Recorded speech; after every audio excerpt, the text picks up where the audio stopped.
अस्सलाम वालेकुम। आज हम लोग बात करेंगे अकाउंटिंग टर्म्स के बारे में। अकाउंटिंग टर्म्स वो तमाम नेम्स जो हम लोग बिज़नेस लैंग्वेज में अकाउंटिंग में यूज़ करते हैं उनको हम लोग अकाउंटिंग टर्म्स कहते हैं।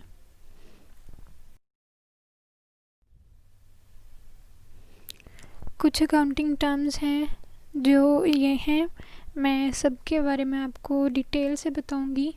तो सबसे पहले हम लोग बात करेंगे बिज़नेस एंटिटी के बारे में। यहाँ पे हम सबसे पहले बात करेंगे बिज़नेस एंटिटी की। उससे पहले हमें ये पता होना चाहिए कि बिज़नेस होता क्या है। कोई भी काम जो हम लोग प्रॉफिट के लिए करते हैं वो बिज़नेस होता है। अब इसके लिए ज़रूरी नहीं है कि हमारे पास एक बहुत बड़ा सेटअप हो फिर ही हम लोग बिज़नेस कर सकते हैं। हम लोग बहुत इनिशियल या बहुत लो लेवल से भी बिज़नेस स्टार्ट कर सकते हैं। फिर इससे हमें जो प्रॉफिट मिलता है इट मीन्स कि हम लोग बिज़नेस कर रहे हैं।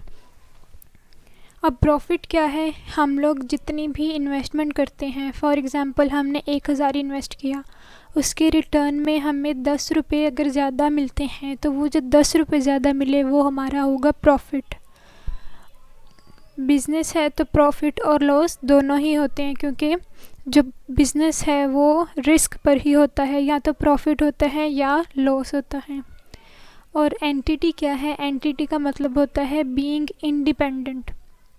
इसका मतलब ये है कि बिज़नेस एंटिटी का जो कॉन्सेप्ट है इसमें ये बात होती है कि बिज़नेस जो है वो उसके ऑनर्स से अलग होता है।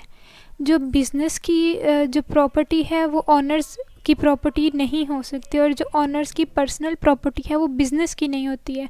फॉर एग्ज़ाम्पल, अगर कोई ऑनर्स हैं, उन लोगों ने पर्सनली कोई एक गाड़ी परचेज़ की, अब वो गाड़ी जो है वो सिर्फ अपने पर्सनल यूज़ के लिए रख सकते हैं, वो बिज़नेस यूज़ के लिए नहीं होगी। इसी तरह अगर बिज़नेस में कोई प्रॉपर्टी इन्वेस्ट की गई है तो वो सिर्फ बिज़नेस यूज़ के लिए होगी, वो पर्सनल यूज़ के लिए नहीं होगी। अब नेक्स्ट जो अकाउंटिंग टर्म है वो है गुड्स और मर्केंडाइज।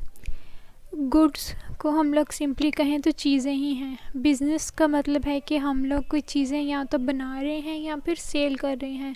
तो वो जो चीज़ें हम लोग बनाते हैं या सेल करते हैं उनको अकाउंटिंग में हम लोग गुड्स या फिर मर्केंडाइज़ के तौर पर यूज़ करते हैं। अब गुड्स या मर्केंडाइज़ होती क्या हैं, वो तमाम चीज़ें जो हम लोग बिज़नेस में लाते हैं, फिर उन पे कुछ ना कुछ काम करके उनको दोबारा से सेल कर देते हैं। फॉर एग्ज़ाम्पल, हम लोगों ने रॉ मटेरियल परचेज़ किया, फिर उस पे कुछ काम करके उसको फिनिश्ड गुड्स में चेंज करके फिर उसको सेल किया, तो ये हम इसको हम लोग कहेंगे गुड्स या फिर मर्केंडाइज़।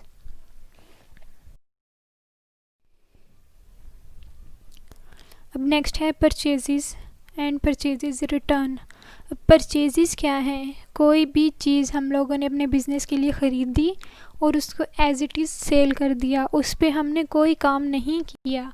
जैसी चीज़ हम लोगों ने अगर होल सेल से परचेज़ की है तो एज़ इट इज़ हम लोग ने अगर कस्टमर को सेल कर दिया, उस पर कोई चेंजेस नहीं की, तो वो हम लोग वो हमारी परचेज़ होंगी।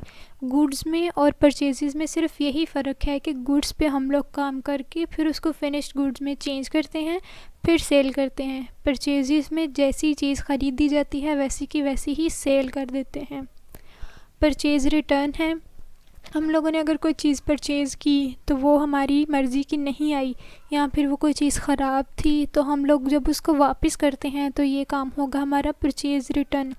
अब एक बात इसमें है कि परचेज़ का मतलब है कि हम लोगों ने बाहर से चीज़ें परचेज़ करके अपने पास लाई, हमारे बिज़नेस में आई, मीन्स कि बाहर से आई हैं। तो जब हम लोग रिटर्न करेंगे तो इसका मतलब है कि आउटवर्ड रिटर्न हो रहा है। परचेज़ रिटर्न को हम लोग रिटर्न आउटवर्ड भी कहते हैं। अब इसकी एग्जांपल अगर हम लोग ऐसे लें कि ऑनलाइन हमने परचेज़ की, तो वो चीज़ जो थी, हमने जो सिलेक्ट की चीज़ हमारे पास वैसी नहीं आई, तो उसको जब हम लोग रिटर्न करेंगे तो वो परचेज़ रिटर्न बन जाएगा। अब परचेज़ की दो टाइप्स हैं, cash purchase and credit purchase. Cash purchase उसके नाम से ही ज़ाहिर है कि जब हम लोग कोई चीज़ परचेज़ करते हैं ऑन द स्पॉट चीज़ की हम लोग पेमेंट कर देते हैं तो ये कैश परचेज़ होगा। और अगर हम लोग क्रेडिट परचेज़ को जब हम लोग उधार पे चीज़ें ख़रीदते हैं तो ये क्रेडिट परचेज़ होगा या फिर परचेज़ ऑन अकाउंट होगा। जैसे कि अक्सर हम लोग ऑनलाइन परचेज़ करते हैं तो या फिर पर जो परचेज़ हैं वो अकाउंट के थ्रू पेमेंट करते हैं तो ये हमारे पास क्रेडिट परचेज़ होगा। जैसे कि एटीएम कार्ड के लिए हमारे पास ऑप्शन होती है कि अगर हमारा कार्ड जो है वो 10,000 का है लेकिन हम लोग जो शॉपिंग है वो 25,000 की भी कर सकते हैं। इट मीन्स कि we are purchasing on account. जो 10,000 की परचेज़ हम लोग तो कर सकते थे उसी टाइम हम लोग पे भी कर सकते थे, लेकिन जब 25 की हमें ऑप्शन मिलती है और हमारे अकाउंट में उतने पैसे ना हों तो हम लोग फिर भी शॉपिंग कर सकते हैं। इट मीन्स कि हम लोग जो है वो अपने अकाउंट के थ्रू परचेज़ कर रहे हैं कि फिर जब हमारे अकाउंट में पैसे आएंगे तो वो पैसे हम लोग पे कर देंगे।